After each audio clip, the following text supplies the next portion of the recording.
I call Simon O'Connor. Mr Speaker, very pleased to take a call on this home and community support payment for travel between clients. Settlement Bill of 2015. I want to acknowledge the words of the Minister in bringing this bill to the House, but also the member who's just sat down, the Honourable Annette King, for her words and the support at this stage of the Labour Party. I think that's indicative actually of the I suppose, conducive discussions that have been had by various parties to bring this bill to the House. I'm very pleased it's coming to the Health Select Committee. Well, I think it's a very good committee, Mr Simpson. And we know it's a busy committee, but I hope you do find time to get back to the Coromandel and serve those good people down there. But it's actually a busy and hard-working committee. We have a couple of bills before us at the moment. So this will be the third one that we will begin considering. So quite a hard-working and busy committee. But I think, as I think has been noted in two speeches to date, a bill that has, I believe, the widespread support of the House. We'll be interested to hear what the other parties are saying in further speeches. Look, Mr Speaker, this bill is bringing into effect discussions that have been had. So I think it's important for those listening out there that this has come out of a court case, a series of concerns, and we heard some of that raised in the previous speech. This bill puts those agreements into effect. And just making that distinction here, this is not the Minister of Health or the Ministry of Health making a series of arbitrary decisions, but instead listening to what came through the courts and discussions between effectively the Crown, the Ministry of Health, unions and so forth. I think it's really important to note it's incredibly critical work that these people do.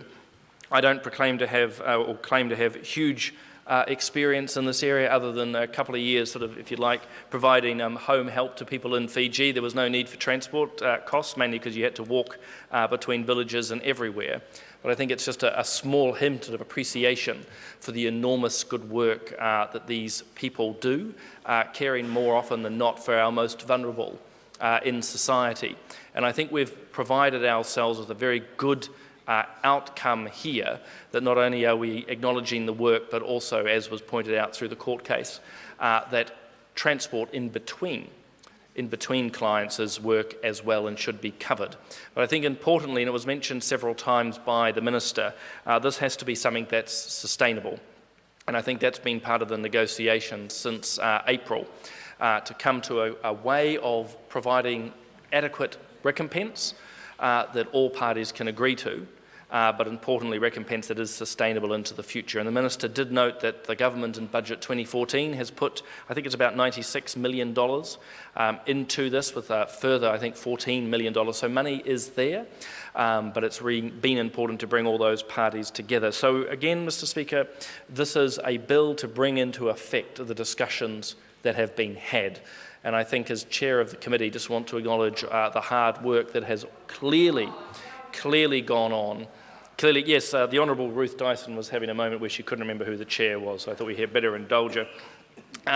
But we're really pleased, actually, the enormous work that has gone in already. So I want to acknowledge those different parties. We obviously have the service providers, those involved with the union, 20 district health boards, and of course the Crown, and then the Ministry and the Minister himself. It was being noted at the end by the former Speaker, the Speaker who was speaking formally, the previous Speaker, there goes grammar at this time in the afternoon.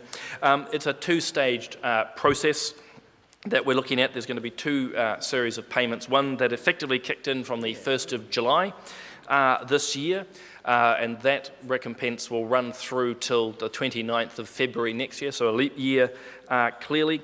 And just reading some notes here, because I think it's important to be specific. The payment for that period of time is going to be calculated using a figure that represents the minimum wage for the weighted average of time spent travelling.